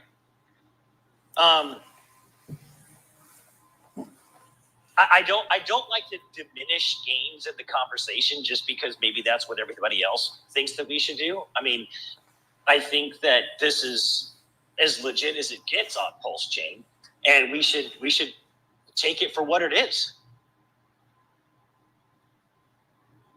You know, so if we look at PulseX, Prairie, it's got to be. I mean, PulseX is still, it's even less than the SAC rate of PulseChain. It's about 5,000% if you go to the beginning to now. 5,000% move against PulseX. Yeah, how can we have a 500x against Pulse and a 50x against PulseX with PulseX sitting at like less than half SAC rate? PulseX is outperformed Pulse. Yeah, but not by that much, though.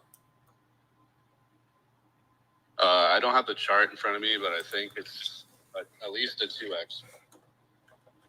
Yeah, it is. It's somewhere right around that. So you could just cut that in half. So let's just cut it in half and say a 200x, 200x, Prairie? No? Yes.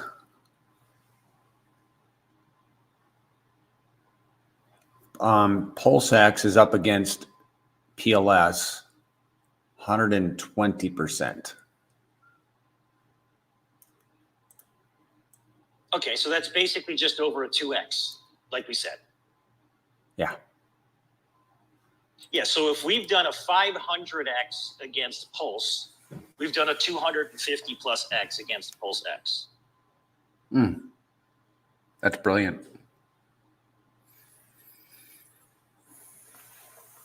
So technically the answer is yes. PTGC has been outperforming the shit out of the RH tickers. That's okay to say that. It's okay to tell the truth. There's not a problem with telling the truth, right?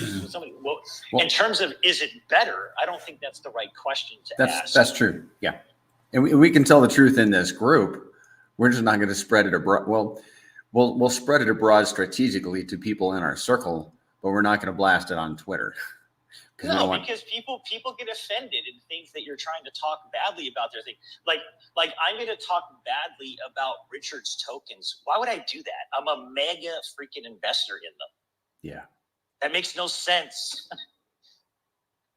You know, we're here to make money, but I also like the truth. And the truth is that since the deployment of PTGC, it's outperformed basically everything by massive amounts of numbers. Mm-hmm. And this is before the actual DEX and underlying L1 native token or native coin even make a move. It's so bullish, man. It's bullish beyond bullish. It's the most bullish thing on PulseChain. Can I speak for a second? Absolutely. Thanks, Mando. Just a quick question regarding what you said earlier. You said when the token switches to 100% buy and burn, at what point would that happen? Yeah, so we don't know exactly. Obviously, we don't know exactly, but once the RH tickers do what I call the great revaluation, I think you've probably heard that term so far. Yes. Yes. And you know exactly what that means. So I would say once you start to feel like, okay, that discount on the underlying RH ecosystem in terms of the sacrifice rate, right? Mm-hmm. That's gone. So once you get back up to equilibrium with the sacrifice rate, would you say the discount's gone? Probably not. Probably No. not, right? That's like saying the discount was gone on Ethereum when it ICO'd at 31 cents, dropped to 15 and got back to 31 cents. You're probably still in a pretty good discount, right? Yeah. But at some point, it doesn't make any sense because the LPs themselves, like for example, we're staring at a 2.2, I think Prairie just said, $1 million cumulative LP for PTGC alone, right? Well, what about when we're staring at 50, 60, 70 million dollars? Right? I mean, how much LP do you freaking need? SHIB's at a $12 billion market cap with $30 million at liquidity. It's the biggest, it's one of the biggest cryptos in the world, right? So at some point, you just let the tokenomics now reward the people who believed in the project. Remove the crap out of the supply. Burn the supply. Make the tokens rare. Make the price go up. That's why people are in crypto. Are we allowed to talk about politics or the election? No. I mean, sure. Yeah, I mean, if you want to just go on a little tangent to, you know, if it fits in, go ahead. We'll just say, I'm obviously looking from Ireland, but it looks like Donald is going to win, barring any shenanigans. So everybody in the crypto space seems to think that that will be massively bullish for crypto. Gary Gensler will be gone. So, like, will it be BTC 140K next year, April or May? Then surely ETH will be between 7 and 10 or more. So, I mean, the snowball avalanche that's coming in will be just unbelievable. Yeah, so what you just said was basically the entire space's consensus. Okay. And to be honest with you, I think we go into a massive bull, even if Kamala somehow got in there. I still think the crypto cycle does what it does. I don't buy into the whole narratives of, you know, if one gets in over the other. When Biden got in there, it exploded. You know, so if Trump gets in there, it probably will just explode much higher, just on sentiment. I think if he's elected in November, we might see a tick up. Then we might even pull back and go sideways for a little while until maybe inauguration. People might be hesitant that he'd make it that far, but there might be another tick up on January 20th. Who knows? Yep, it's very fickle in that way. Mm-hmm. But this is the way that the world is going. It's not going backwards. It's going forward. Yep.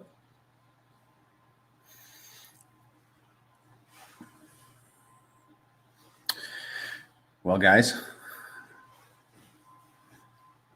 do we have anything else? Any burning questions? Any burning comments? Anybody?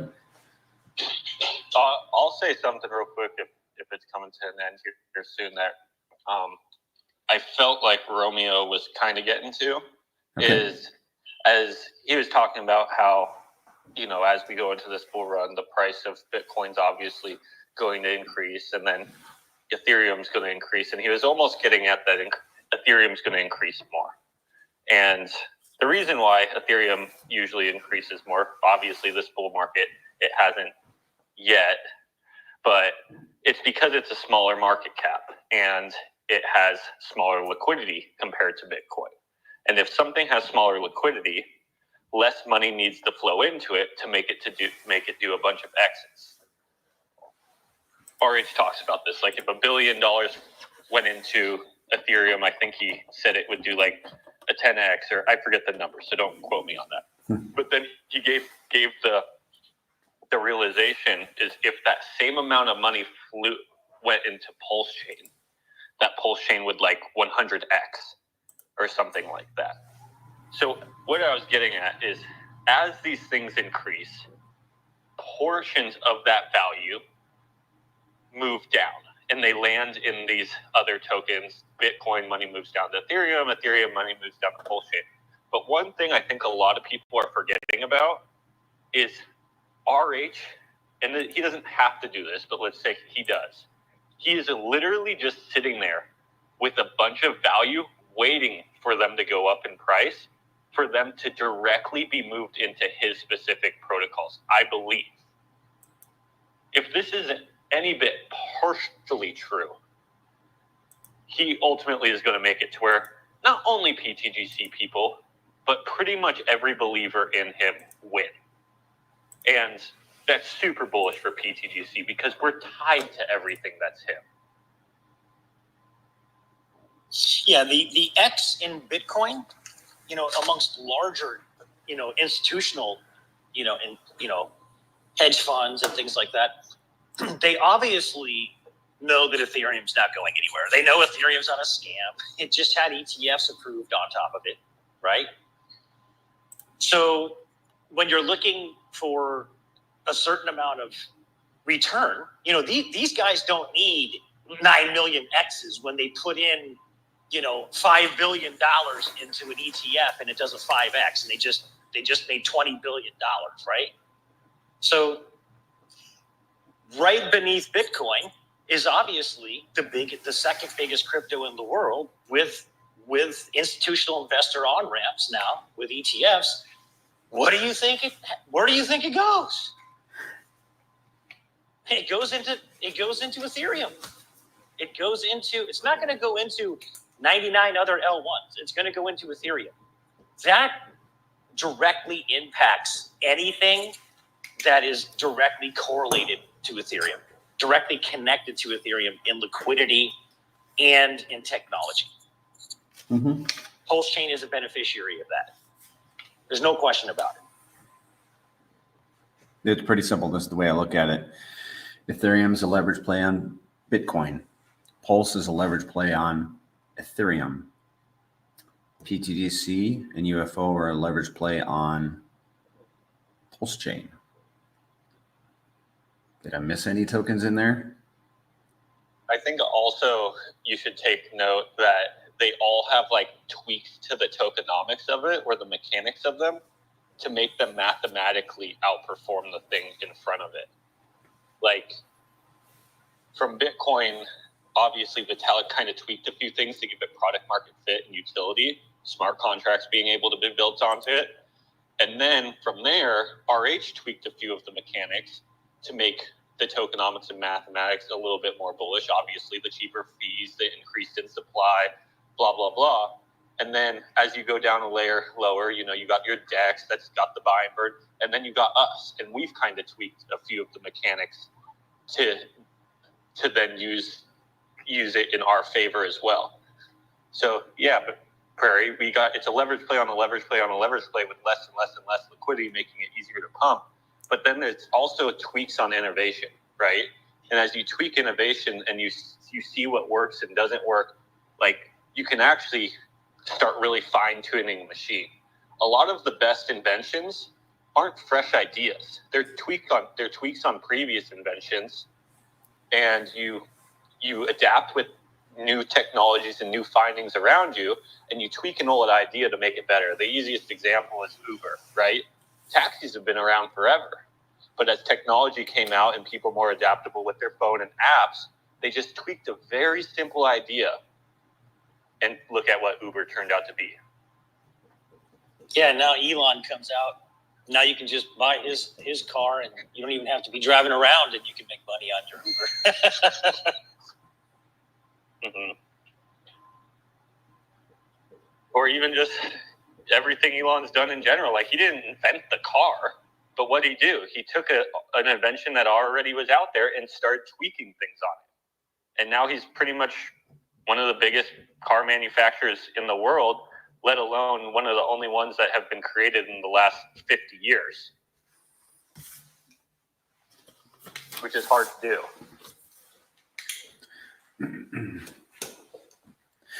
Are you guys ready to shut it down? Are we at a stopping point? I think so, man. I think that was a good spot to end. I think that last 20 minutes of good, real, kind of FOMO-ish talk is okay.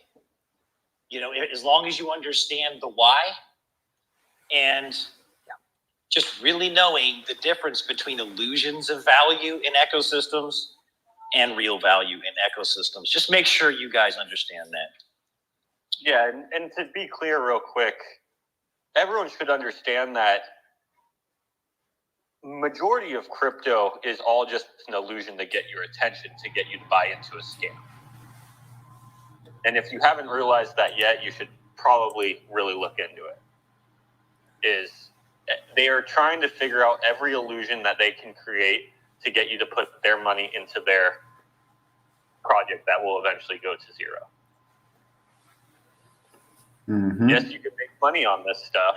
You know, you can gamble on it here or there, but it's a bunch of smoke and mirrors. So you should really kind of sit back, especially going into a bull run, and figure out what protocols actually have value, sustainable growth, longevity, and really make sure you're on the right ships, because not all ships will be around for the whole voyage. That's so true. Okay, guys, I'm going to make a few comments as we close this out. This is a reminder to play the Grays game. The next distribution is going to be in 1 day and 6 hours. There have been 24 tickets sold already. It looks like the pot is going to be for the winner is going to be about 750,000 PTGC. But the more tickets that are sold, the more PTGC that will be distributed. And the Grays game burns tokens. It's on the DApp. Just click on the game tab. As a reminder to be active on Twitter. We put posts in the Telegram. And if you guys can just click on them, make a comment, put a picture in there, put a video in there. Let's be active on Twitter to help the algorithm. If you haven't got your gold circle, go to secretobank.com/grays and put a gold circle around your profile picture. Then update your Telegram, Twitter, YouTube. We'll be having another space on Monday at 8:30 p.m. Eastern, and again, a Saturday space next Saturday at 10 a.m. Eastern. We'll be streaming on Thursday, myself, Zen, Cryptographics, and Kong. We're going to discuss some moon math theories that we have. We kind of wanted to just get together and have that conversation, the four of us, and we're going to do that publicly. So that should be good. Is there anything else? Yeah, if I could add into that list of things. We did and we said this at the beginning, but I'm going to repeat it because there's probably different people listening now. We got both PTGC and UFO claimed on the Ivan on Tech DEX screener. Morales money? Morales, yeah. And there is a section where you can rank them, and you have to log in, and you get these beans things for free on a daily basis, and you need like 5 days worth of these beans to then vote on the protocols. As a community, I think it would be really good if we got PTGC and UFO voted nicely or ranked pretty nicely on this new thing that we obviously paid for and got listed on. And it's free to our community. It just takes a little bit of time. So if you have any extra time, we would appreciate us trying to get us ranked highly on this new website that Ivan on Tech is running. Cool. We'll do it. Sounds good. Cool, guys. Well, I'll shut it down. Everyone enjoy your weekend with your family. Thanks for coming up. Mando, Banana, Romeo, thank you for coming up and speaking. If anyone else has nothing else to say, I'm going to shut it down. All right, guys. Appreciate you. Yeah. Okay, see you guys. Appreciate it.